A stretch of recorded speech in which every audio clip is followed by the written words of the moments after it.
निम्बभास्कर मध्यमा अस्मदाचार्य पर्यन्ता वंदे गुरु परंपरा।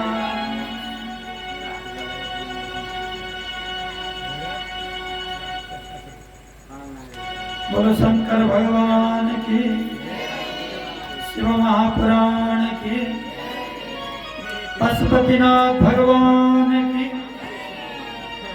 जय। जय श्री राधे।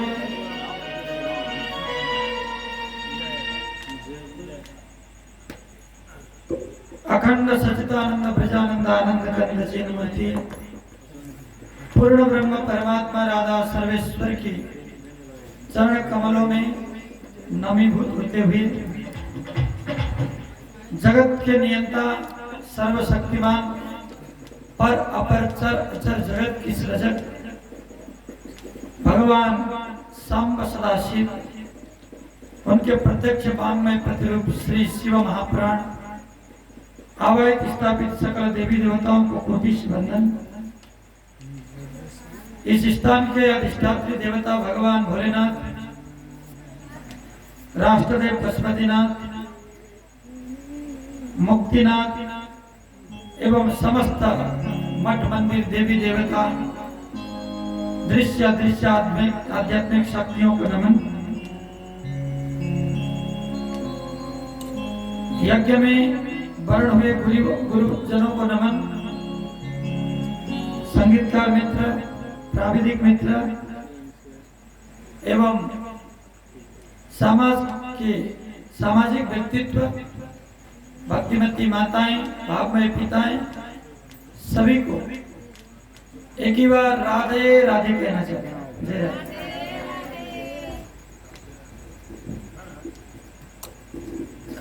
श्री श्री 1008 श्री लक्ष्मीनाथ योगी जी महाराज परम धार्मिक और बहुत भावुक संत है।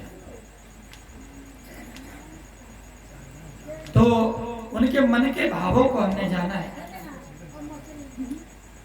बहुत बड़ा भाव, देश के बारे में बहुत चिंता है। आज जर्जर अवस्था में हमारे देश जो गुजर रहा है, आज सरलाई के इस धरती में रहकर बाबा दिन रात चिंतन करते हैं। ऊपर हमारे कमरे में जाकर आंखों में आंसुओं को उछालते हुए जो बाबा ने अंतर हृदय की बात कही, हमें भी भावुक बना दिया उस बात को। आज सभी नेपालियों के सर पे करीब 1 लाख रुपए कर्जा हो चुका है। इस देश में दुर्भाग्य है हम लोगों का, जो हमारे बच्चे पैदा होते ही 1 लाख रुपए के कर्जा लेकर पैदा हो गए। देश को पूरा खोखला बना दिया। आज के राजनीति नहीं, ये तो लूट नीति चलने लगी देश में। राजनीति का अर्थ होता है कि राज्य को कैसे संचालन किया जाए, जनताओं को कैसे सुख दिया जाए, जनताओं के कर को कैसे काटा जाए और जनताओं को कैसे उनके खर्चा, उनकी हर चीज जो आवश्यकताएं हैं उनको कैसे पूरा किया जाए। लेकिन देश की जनताओं को विदेशों में बेचकर रेमिटेंस से जो देश चल रहा है, बहुत बुरी बात है। तो बाबा जी के जो सोच है, ये राष्ट्र शांति हो, जल्दी से हमारे देश को संचालन करने वालों के हृदय में शिव जी कृपा करें, सद्बुद्धि प्रदान करें और हमारे कुल पितरों का उद्धार हो। हमारे सभी राष्ट्रभक्त व्यक्तियों में उनकी कृपा बने, हमारे परिवार में सुख शांति बने। तो आज उनके जो परिवार हैं, श्रद्धा भक्ति से जो इस यज्ञ को आगे बढ़ा रहे हैं, मैंने देखा कि सभी व्यापारी हैं, फिर भी अपना समय निकालकर इस महान यज्ञ में उपस्थित होकर अपना जीवन को धन्य बना रहे। तो ऐसे परिवार के सदस्यजन, आस पड़ोस में रहने वाले जो साधक जन, सभी शिव प्रेमियों को मैं नमन करना चाहता हूं। आप लोगों की आज भक्ति ने इस यज्ञ को षष्ठम दिवस का संपूर्ण कार्य पूरा करके आज रात्रिकालीन सत्र में हम लोग उपस्थित हो पाए। शिवेच्छा से आपकी और हमारी मुलाकात हुई। सच्चे भन्नु पर्दा भगवान को इच्छा बिना कहिले पनि यस्तो महान कार्य हो नहीं सकते। अकस्मात फोन आउनु, आफूले जहाँ मेरी कार्यक्रम दिएको छ तो कार्यक्रमलाई एकछिन है मान्छे खोज्दा भेटियो भने उता पठाएर सरलाई जाने म निदो गर्छु, थपक्कै मान्छे भेटिनु, ये सब जोग मिलेर आएको है। उनकी इच्छा के बिना पत्ते भी नहीं हिलते, सही बात है। आज भगवान की सब इच्छा थी, शिव जी की इच्छा, हम लोग को यहाँ आना पड़ा, उन्होंने बुलाया और आप लोगों से मुलाकात। तो सज्जनों, शिव पुराण ऐसा महान ग्रंथ है जिसको पढ़ने के बाद, जिसको सुनने के बाद संपूर्ण शास्त्रों को हमने सुन लिया, ऐसा मानना चाहिए, क्योंकि बहुत बड़ी बात है इसमें। गृहस्थों के लिए, साधकों के लिए, योगियों के लिए, साधुओं के लिए, सभी के लिए इसमें पर्याप्त बातें लिखी है। लेकिन मानना न मानना अपनी बात है, कितना यहाँ पर कह पाएंगे वो भी बात है। दिन में सुबह तो आप लोग नहीं आ पाते, तो हम लोग 2 बजे से कथा प्रारंभ करना पड़ता है, दिन में 4 बजे फिर रोक देते हैं, फिर रात में जो भी। तो कल हमने महात्म्य कथा को श्रवण किया। हमने 5 अध्याय तक श्रवण किया। अब 2 अध्याय छोटे से हैं, उनको मैं पूरा करके आगे बढ़ूंगा। 6ठम अध्याय में सूत जी कहते हैं, अत ते संप्रवक्ष्यामि संपूर्ण फल हेतवे विधिं शिव पुराणस्य श्रवणे सौनक मुनि। मैं शिव पुराण की श्रवण विधि को कहना चाहता हूँ। सबसे पहले दैवज्ञ को बुलाना चाहिए, ज्योतिष को बुलाना चाहिए, मुहूर्त दिखाना चाहिए। मैं शिव पुराण लगा रहा हूँ, किस मुहूर्त में लगाऊं? वो तो गणक यंत्र तो उनके पास होता है। तो ज्योतिष को दिखाकर कोई अच्छा सा मुहूर्त में शिव पुराण प्रारंभ करना चाहिए। सबसे पहले तो खर्चा वर्चा सब कुछ तैयार करके शिव पुराण के लिए हमें स्थल का शोधन करना चाहिए। कौन सी जगह में शिव पुराण लगाएं? तीर्थ में लगाएं, वन में लगाएं, चाहे घर में लगाएं, सब जगह लगा सकते हैं शिव पुराण। लेकिन घर में लगाने से क्या होता है, हम लोग पहले से घर में रहते आए, तो सामान वामान तो जो घर में पड़ा रहता है, सबको पता है। जिस सामान को जिंदगी भर काम नहीं है, फिर भी उसको हम फेंक नहीं सकते, एक कोने में पड़ा रहता है। ऐसे सामान बहुत सारे होते हैं। तो नेपाली में कहते हैं ना, जति कुनु उति चुबुर को, तो चुबुर को तो होता ही रहता है। तो सब सामानों को आपको इकट्ठा करना होगा। जो बेकार की सामान है एक जगह स्टोर करना होगा। तो आप लोगों ने ब्राह्मणों को बुलाया है, आचार्यों को बुलाया है, तो उनको क्या खिलाएंगे, उनको कहाँ सुलाएंगे, इसकी व्यवस्था आचार्य गुरु आने से पहले करना चाहिए, आने के बाद नहीं। जब आएंगे देखा जाएगा, ऐसे करके होता नहीं। ये शिव पुराण में लिखा है, मैं अपने मन की बात नहीं कर रहा। तो पहले गुरु लोग आएंगे, आचार्य लोग आएंगे, वो अपने ठाकुर जी लेके आएंगे, सेवा करेंगे, उनके लिए बढ़िया सा कमरा चाहिए, साधना करेंगे। तो पहले से मन बनाना चाहिए कि मैं इस कमरे में मैं अपने गुरु महाराज जी को रखूंगा, यहाँ पर वाद्य वादन बजाने वालों को रखूंगा, दूर से आते हैं, थकाव होगी, उनके लिए आराम की व्यवस्था हम इस तरह करेंगे। सब कुछ पहले से बनाना पड़ता है। शिव पुराण में लिखा है। तो यह कहते हैं उसके बाद निमंत्रण कार्ड बनाना चाहिए, घर घर में जाकर निमंत्रण करना चाहिए कि हमारे घर में शिव पुराण है, आप लोग आ जाइए। तो कहते हैं एक ही जगह नहीं, बहुत सारे जगहों में प्रचार करना चाहिए, क्योंकि शिव पुराण सबकी संपत्ति है। तुम्हारी संपत्ति हम बांट रहे हैं, लेने के लिए आओ, सबको बोलना चाहिए। लेकिन सत्य बात तो यह है कि पुराणों में बुलाना नहीं पड़ता, जहां पुराण हो रहा है वहां तो चले जाना चाहिए, बिना निमंत्रण की ही चला जाना चाहिए। निमंत्रण करके तो भोजों में बुलाया जाता है, विवाह भोज पार्टियों में बुलाया जाता है। अरे तो पुराण है, यहाँ बुलाने की क्या बात। लेकिन फिर भी सबको पता नहीं होता, सब अपने अपने कामों में व्यस्त होते हैं। तो शिव पुराण की हमें सबको सूचना देना चाहिए।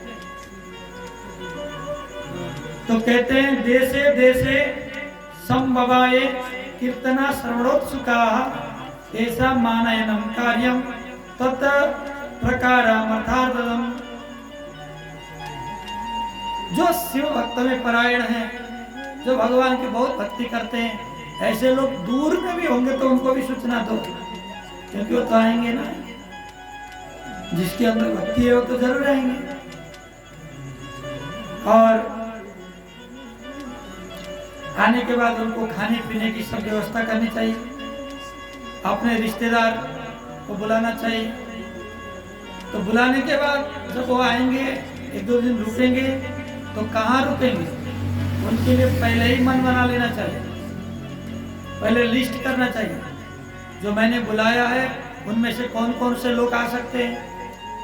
यदि आ गए तो उनको कहाँ रखें, ये पहले ही मन बना ले। आने के बाद अरे वो आ गया, उनको कहाँ रखें, ऐसा आपका मन बढ़ जाएगा तो शिव पुराण कैसे सुन पाओगे।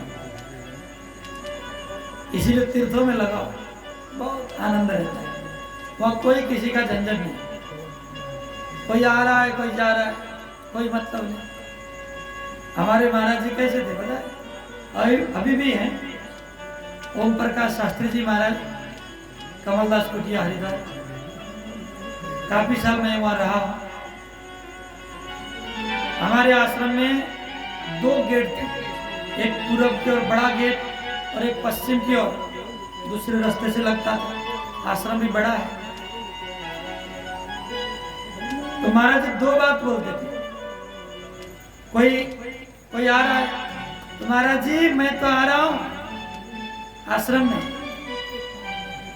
तो महाराज जी कहते हैं फोन में, अरे भाई आ रहे हो तो वेलकम, आ जाओ। हम तो वेलकम करने बैठे,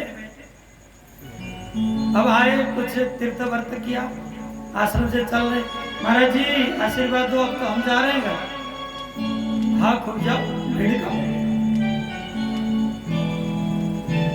हमने यही 2 बातों को जाना है, आ रहे हो तो वेलकम, जा रहे हो तो भीड़ कम, और कुछ नहीं। बोलो राधे राधे। जैसा वो हरिद्वार का आश्रम है, ऐसा ही हमारा भी तो घर है ना, गृहस्थ आश्रम कहते हैं इसे। कोई पैदा हो रहा है उसको स्वागत करो, वेलकम। कोई मरे जा रहा है, भीड़ कम हो गया, जाओ भाई तुम्हारा काम पूरा हो गया, अब जाओ। लेकिन काम पूरा करना चाहिए, जिसके लिए आए हैं हम, उस काम को पूरा जरूर करना चाहिए, इतनी ही बात। तो सज्जनों, वास्तव में हम लोग क्या करने के लिए आए हैं, इस बात को समझो। कबीरा जब तू पैदा हुआ था, जग हंसे तू रोए, अब ऐसी करनी कर चलो, तू हंसे जग रोए। बात तो समझे कि नहीं? जब हम लोग पैदा हुए तो पैदा होते ही हम लोग क्या करने लगे बताओ? सबसे पहले स्टार्ट में हमने क्या किया? अरे रोया है कि नहीं? जो भी व्यक्ति धरती में आया तो पहली बार उसका कर्म हुआ क्या? रोना। यहाँ पता नहीं क्या कर। कोई ना भी रोए तो उसको चुमटी काट के भी रुलाया जाता है। माताओं से पूछो, सब जानती। तो वास्तव में जो भी इस धरती में आया, कबीरा जब तो पैदा हुआ था, जग हंसे तू रोए। लेकिन जगत तो हंस रहा था। अरे बधाई हो, पिताजी बन गए हो। अरे बधाई हो, बाबा बन गए हो, दादा बन गए हो, नाना बन गए हो।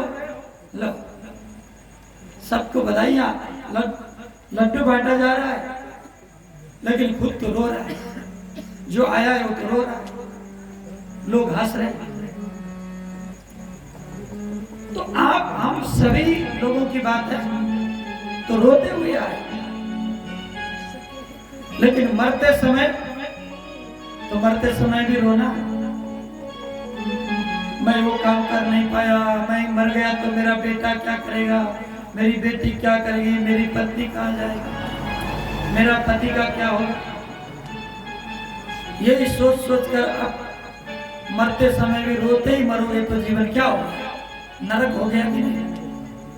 आया भी रोते हुए थे और जाते समय भी रो रहे, तो पूरे रोकर ही जीवन को बिता दिया।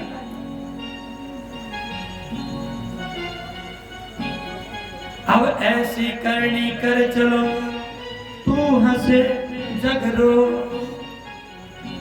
कम से कम मरते समय तो हंस के मरना सीखो भाई। क्यों? मृत्यु तो असंभावित, सब मरना ही पड़ेगा। कोई कहता है नहीं मैं तो नहीं मरूंगा, लेकिन उसे भी मरना पड़ेगा। ऐसा बड़ा मृत्यु को जीतने वाला रावण कहता था मैंने मृत्यु को जीत लिया। हिरण्यकश्यप कहता था मैंने मृत्यु को जीत लिया। नहीं, ऐसे बड़े बड़े अजय तो मर गए। यानी कि कोई भी पराजय नहीं कर सकता था, ऐसे बड़े बड़े लोग भी मर गए। लेकिन हम तो किस खेत की मूली? कल तो मरना ही है। आज नहीं तो कल नहीं तो परसों, एक दिन मरना ही है। लेकिन मरते समय हंसकर मरना कैसे? कौन मरेगा हंसकर?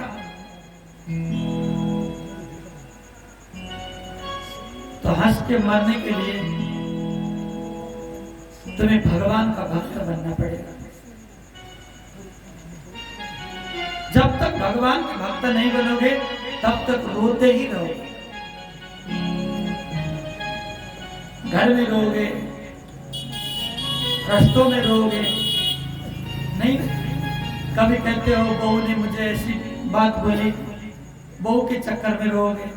कभी बेटे के चक्कर में रोगे, कभी पड़ोसी के चक्कर में रोगे, कभी धन के अभाव में रोगे, कभी प्यार के अभाव में रोगे, कभी प्रभाव में रोगे। लेकिन जीवन रोते ही तुम्हारा बीत जाएगा। यदि रोना ही है तो रो लो, कोई बात नहीं। संसार के लिए रोते हो तो तुम्हें रोते रोते कई जन्म बिताना पड़ेगा, लेकिन मेरे प्रभु के लिए एक बार रो के देखो, जिंदगी में फिर कभी नहीं रोना पड़ेगा।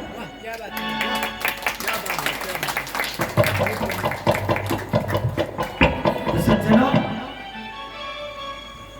प्रेम कर लो उन्हीं से, दोस्ती कर लो उन्हीं से। तो आज उनसे दोस्ती कर लिया तो क्या होगा मन में कि प्रभु आपने जो काम मुझे सौंपा था बखूबी से तो नहीं निभा पाया होगा, लेकिन जितना निभाया बहुत सोच समझ कर निभाया। प्रभु अब मुझे अपने स्थान को लो, मैं आपकी सेवा करना चाहता हूँ। बस हो गया, इस संसार का जो भी था मैंने कर लिया है। प्रभु अब अपने स्थान को ले लो। हंसते हुए मर पाओगे यदि आप राम के बनोगे, यदि आप शिव के बनोगे, श्याम के बनोगे। जब तक तुम संसार के हो तब तक रोना ही रोना है।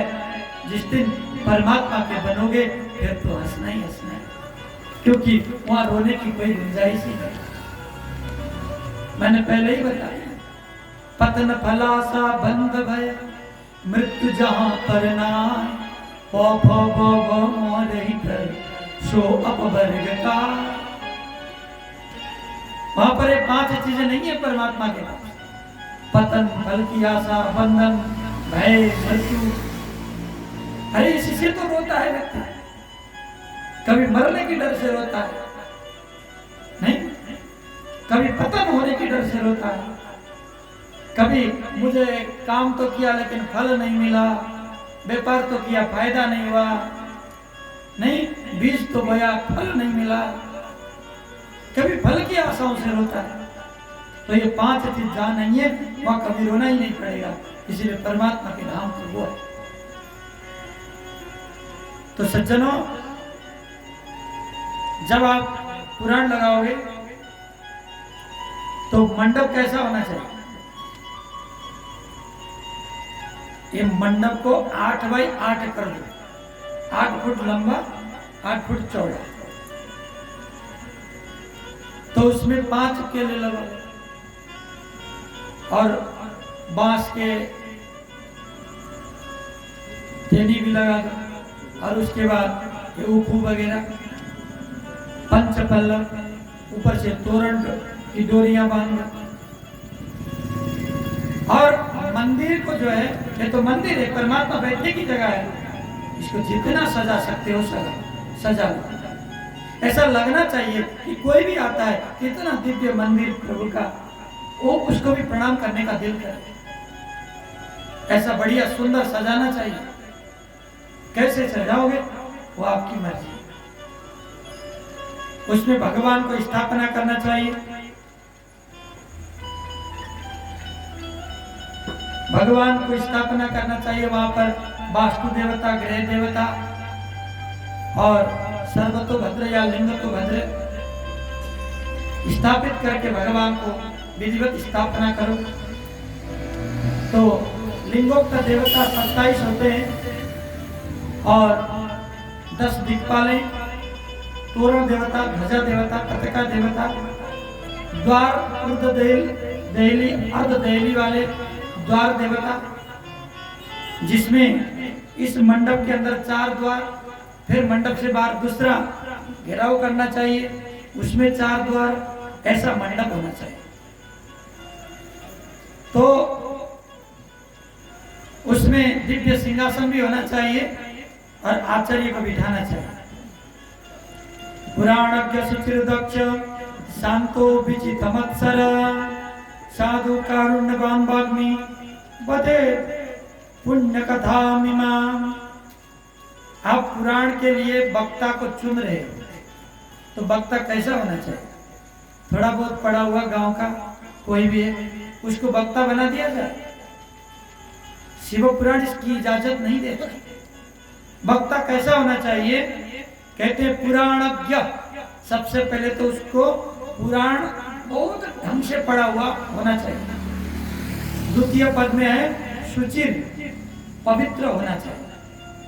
पवित्र मतलब पवित्र कुल में जन्म, पवित्र वस्त्र धारण, उसकी शरीर की पवित्रता, शौचाचार को विशेष ध्यान देने वाला, और दक्ष, उनमें दक्षता होना चाहिए। अरे पढ़ा लिखा तो है लेकिन वो कहना नहीं जानता, उसकी प्रस्तुति करना नहीं जानता, नहीं तो पब्लिक को समझाना नहीं जानता, फिर भी तो उसकी कोई काम नहीं। इसीलिए दक्ष होना चाहिए। तो तृतीय बात है शांत। कभी भी आचार्य को उग्र नहीं होना चाहिए, क्रोधी नहीं होना चाहिए, बड़ा शांत होना चाहिए। और विजित मत्सर, मैं बहुत ज्ञानी हूं, मेरे से ज्ञानी तो कोई है ही नहीं, सबसे ज्ञानी तो मैं, ये भी जानता हूँ, वो भी जानता हूँ, वो भी जानता हूँ, वो लोग तो कुछ नहीं जानते, ऐसा मत्सरी होगा तो उसको भी व्यास नहीं बनाना चाहिए। व्यास में तो झुकाव होना चाहिए, जो झुकता है उसी में फल होते हैं, है कि नहीं? शुष्क काष्ठानि मूर्खांच न नमन्ति कदाचन, नमन्ति फलिनो वृक्ष नमन्ति गुणिनो जना। नीति कहती है जिसमें कोई फल नहीं वो वृक्ष कभी झुकता नहीं, जिस वृक्ष में खूब फल लदे हो वो वृक्ष नमन होता, झुकता है। इसी तरह जिसमें कोई ज्ञान नहीं है वो अहंकारी होता है। और मैं तो बहुत थोड़ा बहुत जान लिया, थोड़ा बहुत सीख लिया, तो बहुत अहंकारी होता है, वो झुकना जानता है ना, तो भगवान के आगे झुके न किसी के आगे झुके। और जो ज्ञानवान होता है, जिसके पास बहुत कुछ होता है, वो झुकना जानता है। इसलिए मत्सर, विजित मत्सर, मत्सर को जीता होना चाहिए। और कहते हैं साधु होना चाहिए। साधु का मतलब सज्जन, ईमानदार। बिना ईमानदार का काम नहीं है, चापलूसी का काम नहीं है। नहीं, ये तो बहुत श्रद्धा की कुर्सी है ना, ये गद्दी तो बहुत बड़ी श्रद्धा की स्थान है। और आप लोग बहुत श्रद्धा करके व्यास को, आचार्य को यहाँ पर बैठाते हो। आचार्य में ऐसा शक्ति होता है आपको, जो संसार में कल्प वृक्ष भी दे नहीं सकता, देव वृक्ष भी नहीं दे सकता, आज ऐसा मुक्ति का साधन वो गुरु दे सकता है। तो गुरु में बहुत सारा ज्ञान होना चाहिए, शांत होना चाहिए, साधु होना चाहिए। साधु का मतलब साधक होना चाहिए, भगवान का बहुत बड़ा भक्त होना चाहिए। खुद उसके अंदर विश्वास नहीं है, वो खुद भगवान की सेवा नहीं करता, तो आपको धर्म मार्ग में कैसे लगाएगा? इसीलिए एक महापुरुष होना चाहिए, कारुणिकवान वाग्मी, उनके अंदर करुणा होना चाहिए। जो गुरु आप रखते हो आचार्य के रूप में, करुणावान होना चाहिए। हर किसी भक्तों का दुख को समझे, उनकी भावनाओं को समझे, क्या भावना लेकर आया है, ऐसा कारुणिक होना चाहिए। कठोर नहीं बनना चाहिए गुरु को। और वाग्मी बदत पुण्य कथा मीमा, ढंग से बोलने वाला, वाणी शुद्ध बना, शुद्ध करके बोलने वाला, ऐसा गुरु को ही व्यास में रखना चाहिए। तो कैसा गुरु को व्यास में नहीं रखना चाहिए? कहते हैं ये धूर्ता च दुर्वृत्ता ये चान्ये विजिता विजगी सभा तेषां कुलवृत्तीनां मग्रे नहीं बदेत कथा। जो धूर्त है, जो दुर्वृत्त है, अपने वृत्तियों को खराब कर रखा है, जिसने, जिसका बैकग्राउंड अच्छा नहीं है, और जिसने इंद्रियों को जीत नहीं सका, स्त्रीय है, स्त्रियों को मां की दृष्टि से देख नहीं सकता, और खुद में बहुत बड़ा अपराध छिपाकर बाहर से मीठी बातें बोलता है, और किसी भी भगवान का शरणागत नहीं है, भक्त नहीं है। पढ़ा लिखा भी हो तो ऐसे गुरु को व्यास में रखना नहीं चाहिए। व्यास से बड़ा और कोई उपाधि नहीं होता। तो उपाधि तो हम ही लोग देते हैं ना। तो व्यास में जो पंडित जी बोलते हैं वो सत्य बोलते हैं, ऐसा मान्यता है। लेकिन उसी में झूठखोरी और चापलूस व्यक्ति बैठ गया तो गद्दी को दुरुपयोग होगा। इसलिए बिना पढ़ा लिखा, बिना विद्वान, बिना साधक इस गद्दी में पहले तो बैठना ही नहीं चाहिए। और लोगों को भी बहुत सोच समझकर इस गद्दी में बिठाना चाहिए, नहीं तो धर्म की ह्रास होगी, धर्म का सत्यानाश होगा। तो सज्जनों, इस तरह से वक्त्रा क्षौरम इका संकार्यम दिन दरबाग प्रताप, ये क्षौर कर्म करना चाहिए। बड़े बड़े लंबे लंबे बाल रखकर बैठते हैं, उसका भी शास्त्रीय विधान नहीं है। बाल बनाकर क्षौर करके बैठना चाहिए। और कर्ता को भी यदि क्षौर करना है तो कथा प्रारंभ होने के एक दिन पहले ही अपने दाढ़ी मूंछ बना लो, अपने बाल बना लो, नाखून काट लो। जब कथा प्रारंभ हो गया तो कर्ताओं को भी, गुरुओं को भी दाढ़ी बाल नहीं काटना चाहिए। और बहुत बड़ी व्रत में बैठना चाहिए, नाखून नहीं काटना चाहिए। ये तो व्रत है ना जी। कभी आप एकादशी के व्रत लेते हो और नाखून काटने की बात चली तो अरे आज तो मेरा व्रत है, मैं नाखून नहीं काटूंगा। तो इसी तरह का व्रत है ये, व्रत में नाखून नहीं काटना चाहिए। देखो हमारे भी लंबे हो गए तो ऐसे हिसाब करते रहते हैं। क्या करें, कर्ताओं का भी तो उद्धार करना है। मैं खुद नियम को तोड़ूंगा तो फिर मैं आचार्य कैसा? तो आचार्य को भी आचरण में रहना चाहिए। जो आचार्य में रहे वही आचार्य। आचार्य को त्यागता है, आचरण को त्यागता है तो आचार्य कैसे हो? डिग्री से तो लोगों को दिखाने के लिए है, लेकिन वास्तविक आचार्य तो आचरण से ही होता है। तो सज्जनों, इसी तरह कर्ता जो बनकर बैठे हैं, अवक्त को शिव पुराण नहीं सुनाना चाहिए। और दूसरी बात है, पुराण सुनते समय कहते हैं मेरुदंड को सीधा करके, पलांति मारकर सुखासन में या पद्मासन में ऐसे आसन जमा कर हाथ में पुष्प लेकर इस तरह से बैठना चाहिए कथा सुनते समय। व्यास के ऊपर जो बैठ के कथा सुने उसे बहुत दोष लगता है।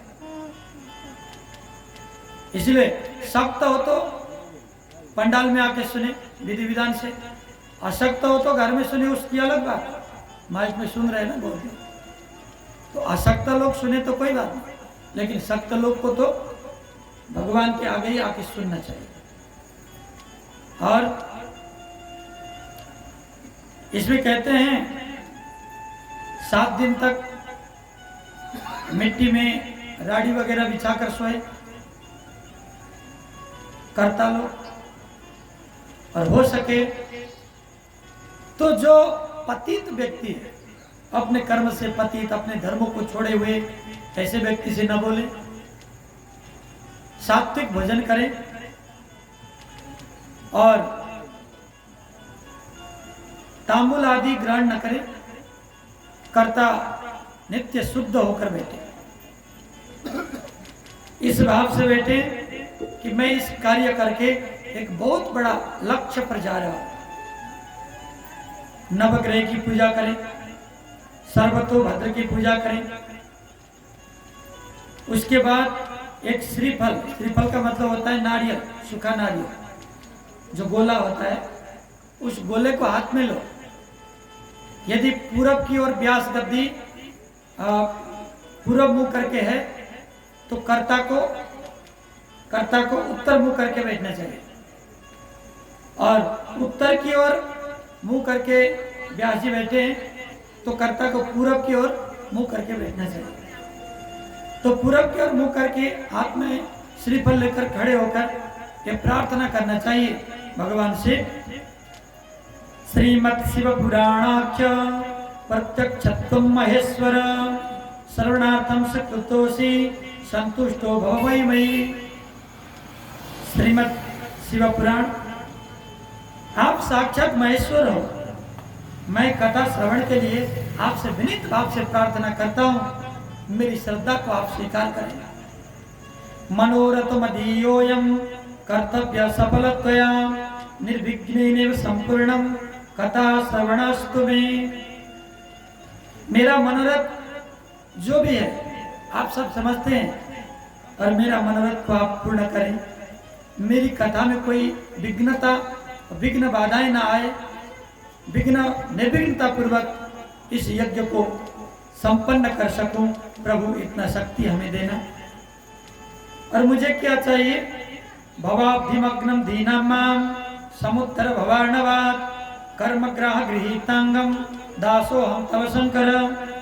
हे शंकर, भव रूपी अवधि मतलब समुद्र में, भव रूपी समुद्र में मैं डूब गया हूं। मैं दीन हूं, मैं दुखी हूं, मैं सागर में ऐसा डूबा हूं, मैं उसको तैर कर तो निकल सकता, लेकिन मेरे हाथ और पैर को बांध दिया गया है।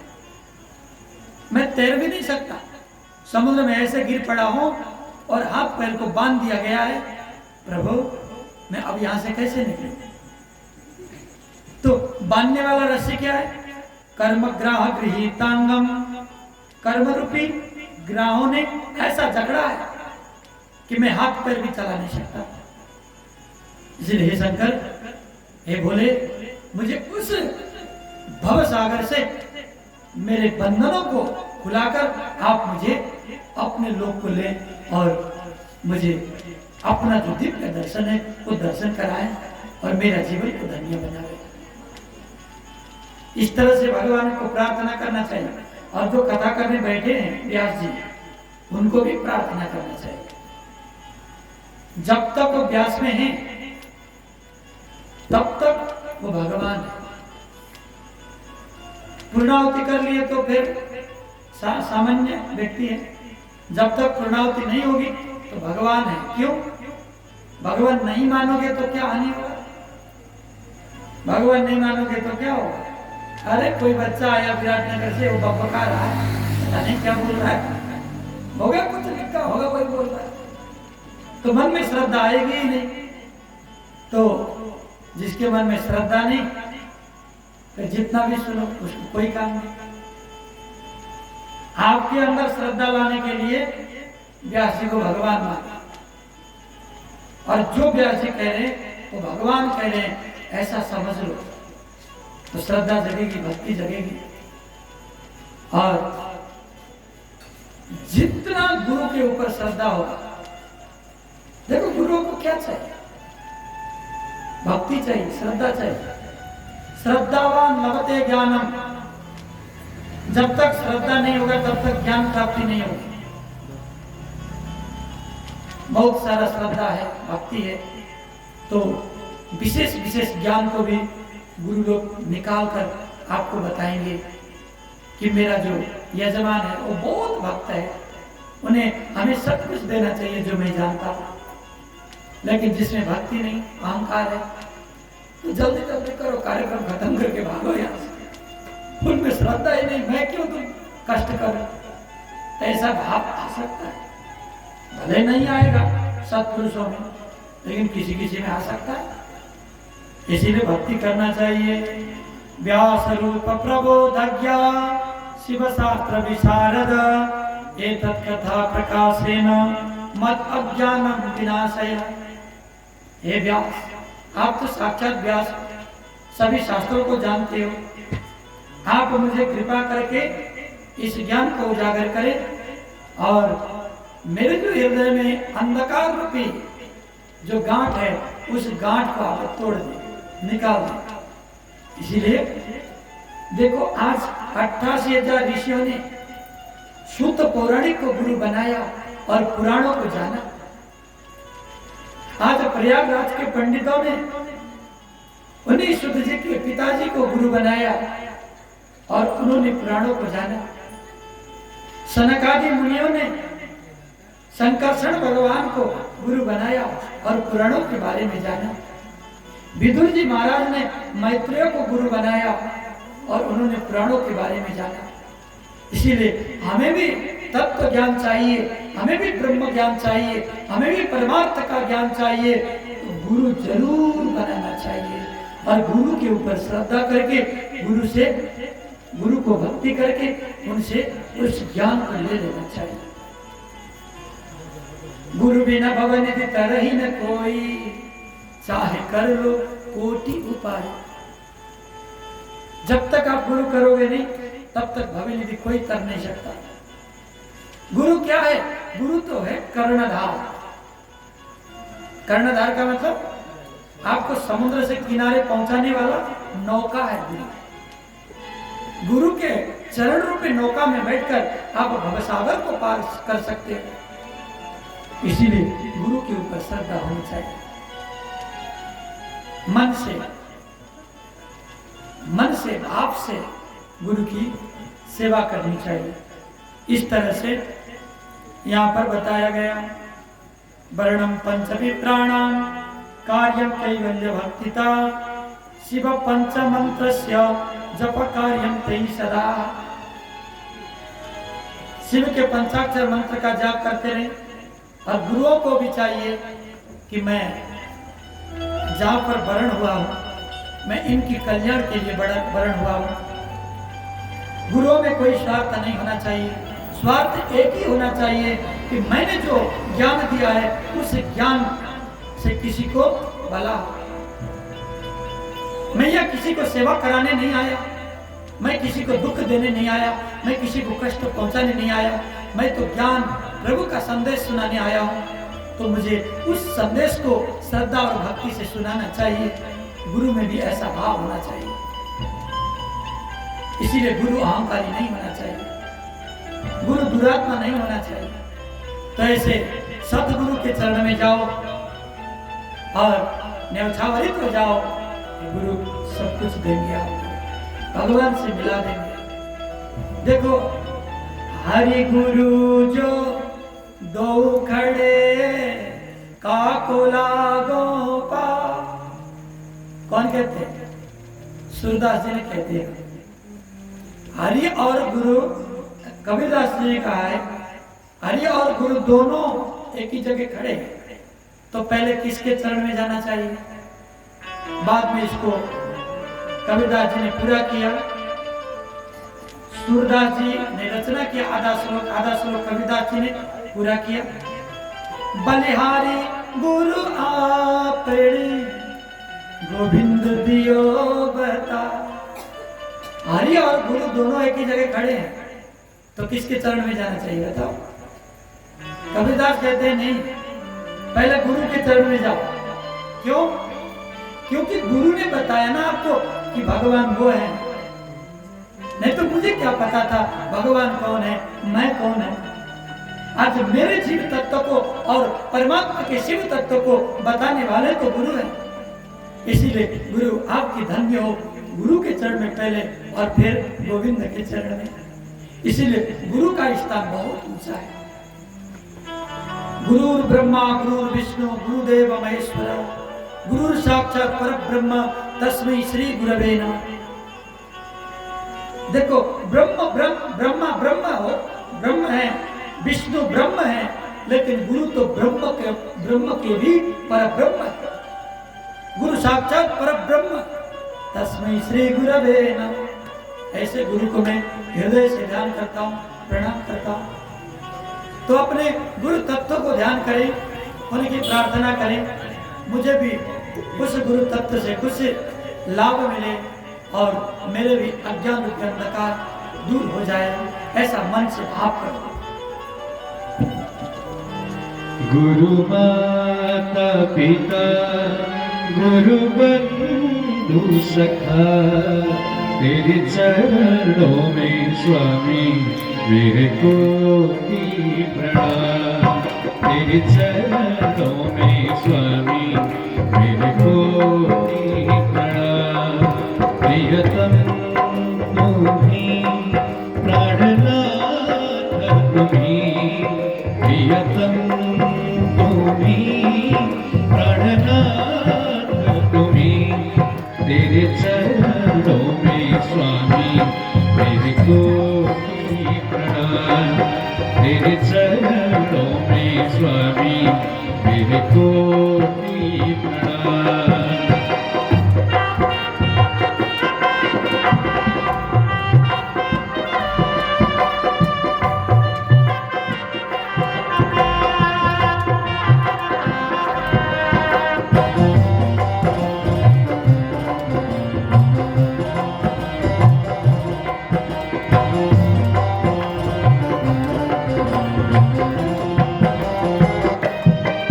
तुम्ही भक्ति हो, तुम्ही शांति हो।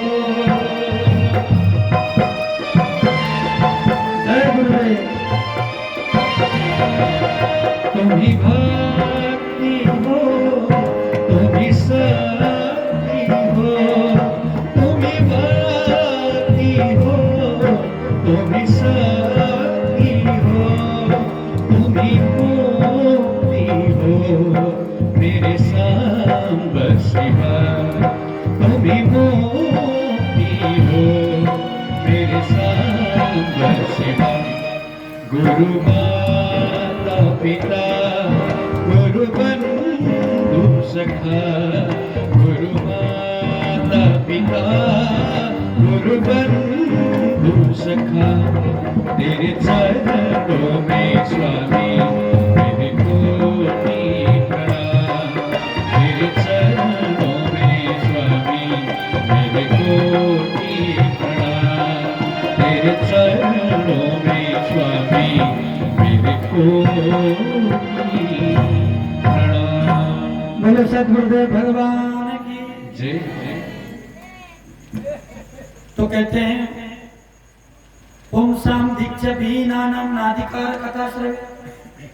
तुम कर्ता बनने के अधिकार के लिए दीक्षा ग्रहण करना पड़ेगा। यज्ञ की दीक्षा नाम की एक पद्धति होती है। उस पद्धति से मैं जब तक शिव पुराण की पूर्णाहुति नहीं होती तब तक दीक्षा ग्रहण करता हूँ, ऐसा सोचकर पहले दिन प्रथम दिन दीक्षा ग्रहण करना चाहिए। तो व्रती को क्या करना चाहिए? वर्ताकम कालिदम च पिंडम मूलकम तथा पुष्पंडम नारिकेलम च मूलकम गज्वा कथा श्रवित पलांडु लसुनम हिंगु गृंजनम मादकम नहीं। इतत लहसुन प्याज गांजर ऐसे चीज को नहीं खाना चाहिए। और इनमें से कहते हैं बैगन कालिंद का फल और चिचिहड़ा मूली पेठा नारियल हिंग और नशीले पदार्थ मांस आदि भक्षण नहीं करना चाहिए।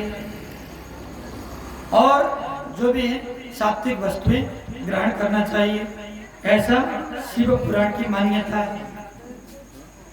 तो सज्जनों, इस तरह से अकिंचनेषु भक्तेषु प्रायो नोद्यापनग्रह।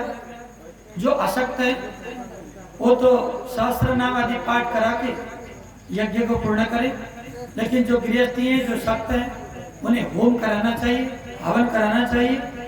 मूल मंत्र पंचाक्षर मंत्र से व शिव के इस दिव्य श्लोकों से हवन कराना चाहिए। और उसके बाद ब्राह्मण को यथेष्ट दान आदि देना चाहिए और वस्त्र आभूषण आदि देना चाहिए। इस तरह से जो सामर्थ्यवान है उनको पूर्ण रूप से श्रद्धा भक्ति के साथ ब्राह्मणों को दक्षिणा आदि से भोजन आदि से संतुष्ट कराना चाहिए। तो सज्जनों, इस तरह से ब्राह्मणों का स्वागत सत्कार एवं अच्छी तरह से विदाइयां आदि करके इस यज्ञ को पूर्ण करना चाहिए। तो सज्जनों, हमने शिव महापुराण के महात्म्य का सविस्तार वर्णन किया। कैसे कैसे यज्ञ को किया जाएगा, किस तरह के ब्राह्मण होना चाहिए, किस तरह के कर्ता होना चाहिए, क्या क्या नियम है, सब कुछ हमने बताया। तो कर्ता को क्रोध नहीं करना चाहिए। जो भी आते हैं उनसे गुस्सा नहीं होना चाहिए। सब भगवान के रूप में, प्रभु के रूप में। नहीं, पता नहीं आज भगवान किस रूप में मिल जाएंगे, है कि नहीं? आज किस रूप में आएंगे किसी को पता नहीं। आपकी परीक्षा लेने के लिए शायद कोई रूप में आ जाए। इसलिए कभी भी कोई भी आए तो उसे डांटना भड़काना नहीं चाहिए, सबको नमन करना चाहिए। इस तरह से कर्ता का नियम है। इस तरह से करेंगे जो कथा, तो उनकी मनोभावना सभी पूर्ण होगी। जो भी पुराण के आगे, भगवान के आगे जो भी मन से आप पुकारते हो, बोलते हो, तो सारा कुछ पूर्ण हो जाता है। व्यापारियों को व्यापार में वृद्धि होगी, और जिनके संतान नहीं उनको संतान प्राप्ति होगी। घर में सुख सुविधाएं और बढ़ने लगेगी, भाग्य और जगने लगेगा, और जिसको जो भी चाहिए मनोरथ सब पूर्ण हो जाएगा। लेकिन आपकी श्रद्धा और भक्ति बहुत अच्छी होनी चाहिए। बोल गोविंद भगवान की, भक्तवत्सल भगवान की। तो सज्जनों, आज भगवान श्री हरि और भगवान नारायण और भगवान श्याम सदाशिव की इस पावन गाथाओं को हम सुन रहे हैं। भगवान के एकादश रुद्र के अवतार की गाथाएं हैं। जो स्वयंभू है वो ज्योतिर्लिंग है, वो अपने आप प्रकट हुआ, किसी से प्रकट नहीं हुआ। तो शिव निराकार है, उनके कोई माँ बाप नहीं। लेकिन एकादश रुद्र हैं, उनके माँ बाप हैं।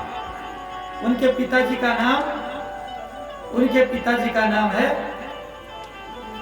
ब्रह्मा। तो लोग यहाँ पर कंफ्यूज हो जाते हैं। थोड़ा बहुत पढ़े लिखे भी होंगे तो सब कंफ्यूज हो जाते हैं। किस बात में? शिव पुराण पढ़ते हैं तो शंकर जी को सात्विक बताया, और पुराण पढ़ते हैं तो शिव जी को तामसिक बताया। तो ये माजरा क्या है, समझ में नहीं आता। सम्मान करने के लिए जब वो एकादश रुद्र के रूप लेते हैं तब वो तामसी बन जाते हैं। वैसे तो सत्यम रजस तमेति प्रकृतिर गुणास्ते, सत्व रज तमित प्रकृति के 3 गुण हैं। भगवान एक ही ईश्वर उन तीनों गुणों को स्वीकार करता है और ब्रह्मा विष्णु महेश्वर बन जाता है। इसलिए अलग अलग पुराणों में अलग अलग भगवान की व्याख्या। वैसे तो एक ही ईश्वर 2 होते नहीं, लेकिन जिस रूप की व्याख्या करनी होती लेखक को, तो उसी रूप में भगवान की व्याख्या करते हैं। फर्क इतना ही है। इस बात को आप लोगों ने समझे नहीं। मैं एक उदाहरण देता हूं। एक बार बोलो राधे राधे, और जोर से बोलो। किसी को निम्रा देवी भी आई होगी तो बच जाएगी राधे का नाम सुनकर, नहीं? तो सज्जनों, जैसे एक ही व्यक्ति है जिसका नाम राम है। मान लो रामदास कोई व्यक्ति, और वो जब दुकानों में जाता है ना, तो क्या बन जाता है बताओ? रामदास थोड़ी बनता है। क्या बनता है? ग्राहक। दुकानदारों से पूछो ग्राहक बन जाता है। फिर वो रास्ते में चलने लगता है तो पथिक बन जाता है। तो किसी के घर में जाता है मेहमान बन जाता है। घर में आता है पत्नी के पति होता है, तो बेटों का पिता होता है, माँ का पुत्र बन जाता है, और मामा मामी के भांजा बन जाता है। व्यक्ति तो एक ही है, लेकिन भाव भी फर्क, क्रियाएं भी फर्क, सब कुछ फर्क। कैसे? पत्नी की भाव और माँ की भाव एक ही हो सकती है?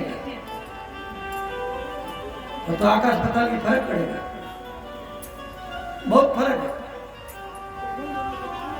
तो इसी तरह से भगवान एक ही है। संहार करने लगे तो शिव बन जाते हैं, सृष्टि करने लगे तो ब्रह्मा बन जाते हैं, पालन करने लगे तो विष्णु बन जाते हैं। लेकिन विष्णु के भक्त शिव को अपना नहीं मान सकते, क्योंकि उन्होंने तो सात्विक में स्वीकारा है। जैसे जैसे माँ बेटे को पति कभी नहीं मानती, वो तो बेटा ही मानती है। लेकिन पत्नी पति को कभी कभी भी बेटा नहीं मान सकती, वो तो पति ही मानेगी। उनकी भाव जैसी होगी, जिसकी रही भावना जैसी, प्रभु मूरत तीन देखी तैसी। है कि नहीं? जिसकी भावना जैसी होगी, प्रभु की मूर्त ऐसे ही दिखती है और उसी तरह वो प्रेम करने लगते हैं प्रभु से। तो सज्जन, भगवान के भी एकादश रूप हैं। उनमें से एक रूप है हनुमान। फिर बोलो राधे राधे। और हनुमान जी का एक रूप है। और हनुमान देखो, ये बंदर का जो जीव है, बंदर जीव है, सबसे ज्यादा कामी होता है। लेकिन ऐसे कामी जीवों में भी भगवान आकर ब्रह्मचर्य वर्त बैठे। ये हो सकने वाली बात है? बहुत कठिन। और हनुमान जी ऐसे राम के भक्त बने। संसार में ऐसा दूसरा भक्त कोई बन ही नहीं सकता। हनुमान जी को क्यों चोला चढ़ता है पता है? सिंदूर चढ़ाया जाता है ना हनुमान की मूर्तियों में चमेली तेल में सिंदूर को घोलकर फिर लेपन किया जाता है। आप लोगों को पता है क्यों? एक दिन की बात है जब राम जी ने कहा कि हनुमान, सीता माँ आने के लिए बहुत देर कर रही है, जाके देखो क्या कर रही है। हमें तो कुछ काम करना है, यहाँ पर सीता की जरूरत पड़ेगी। उनको मैंने पहले ही कहा था जल्दी तैयार हो जाना, लेकिन आज क्यों तैयार नहीं हुई? जाके देखो, बुला के तो लाओ। हनुमान जी गए बुलाने के लिए। जब देखा सीता माँ सब साड़ी वाड़ी पहनकर, सब मेकअप करके, श्रृंगार करके, चुटकी भर सिंदूर अपने मांग पर भर रही थी। तो हनुमान ने देखा माँ को सिंदूर लगाते हुए, तो पूछ लिया हनुमान ने, माँ आप वो सिंदूर क्यों लगा रहे? तो माँ ने कह दी कि देखो बेटा, तुम्हारे स्वामी है ना राम जी, मैंने एक चुटकी सिंदूर रोज उनके नाम से लगाती हूं, इससे तुम्हारे स्वामी की आयु बढ़ जाता है, निरोग बनते हैं, आयु बढ़ जाता है, इसीलिए मैं एक चुटकी सिंदूर लगाती हूँ। नहीं, राम जी आपको बहुत देर से प्रभु जी ने आपको ढूंढ रहे हैं, आप जल्दी जाइए, मैं तो उनके सूचना वाहक बन के आया। चलो चलो हनुमान, तुम जाओ, मैं आ रही हूँ, बस आने ही वाली। बात तो यही खत्म हो गई। बाद में सीता माता तो पहुंची सभा में, लेकिन हनुमान जी ने कई देर तक ढूंढने के लिए भेजा सेवकों को, अरे हनुमान कहाँ गए? सब जगह ढूंढ लिया, लेकिन हनुमान जी मिले ही नहीं, किसी को नहीं मिले। थोड़ी देर में एक पूरा मूर्ति जैसा कुछ सभा में आ जाता है, सिर से पांव तक पूरा लाल लाल है, कहीं उनकी रौंद नहीं दिखाई दे रही, पूरा सिंदूर भरा पड़ा है, तेलों में सिंदूर को घोलकर पूरा शरीर में चोला चढ़ाया। सब आश्चर्यचकित हो गए,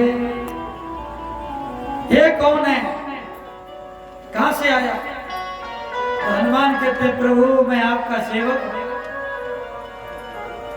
सब हंसने लगे, तो ये क्या हुलिया बना के आए हो भाई, क्या कर रखा है तुमने?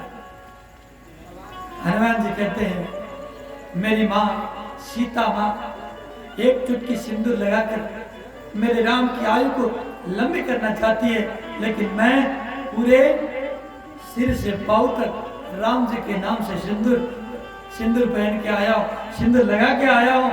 मेरे राम जी का आयु बढ़े, मेरे राम जी का आयु बढ़े। सबके रोम रोम पुलकित हो गए। आज सीता माँ के मुंह से अनायास निकल गया, अरे बेटा, जो मैं कर ना सकी तूने करके दिखाया, तू चिरंजीवी भव, तू कभी ना मरने वाला, तू अजर अमर बन। आज तूने राम जी को अजर अमर बनने के लिए पूरे शरीर में सिंदूर का लेपन किया है, तो मैं आशीर्वाद देती हूँ, तू अजर अमर बन जा। आज ऐसे हनुमान जी जिन्होंने अपने राम और सीता को अपने सीने में छिपाया था, ऐसे हनुमान जी का हम दर्शन करें। बोल हनुमान जी महाराज की जय हो। लाल देह लाली लसे अरुधर लाल लंगो, वज्र देह दानव दलन, जय जय जय कपिसु। अष्ट सिद्धि नवनीधि के दाता, असवर दीन जानकी माता, राम रसायन तुम्हारे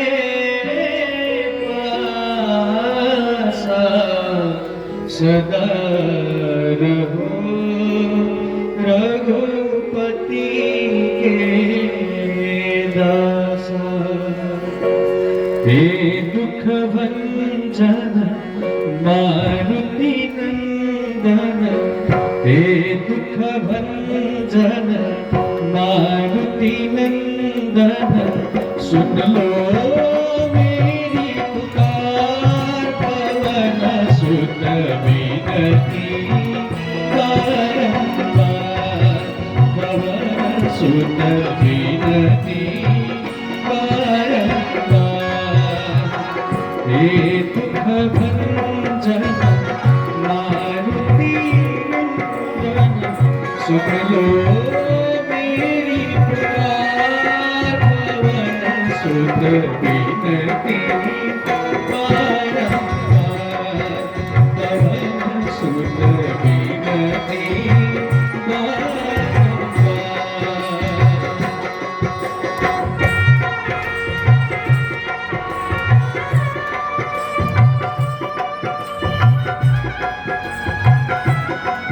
बोलिए पवन सुत हनुमान की।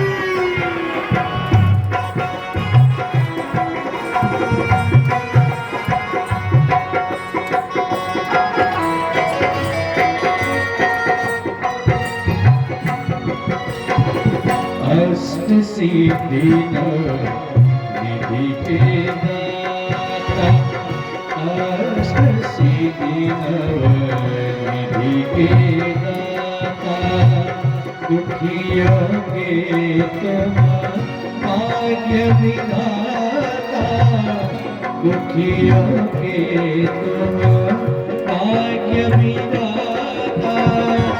सिया राम के काज सवारे, सिया राम के काज सवारे, मेरे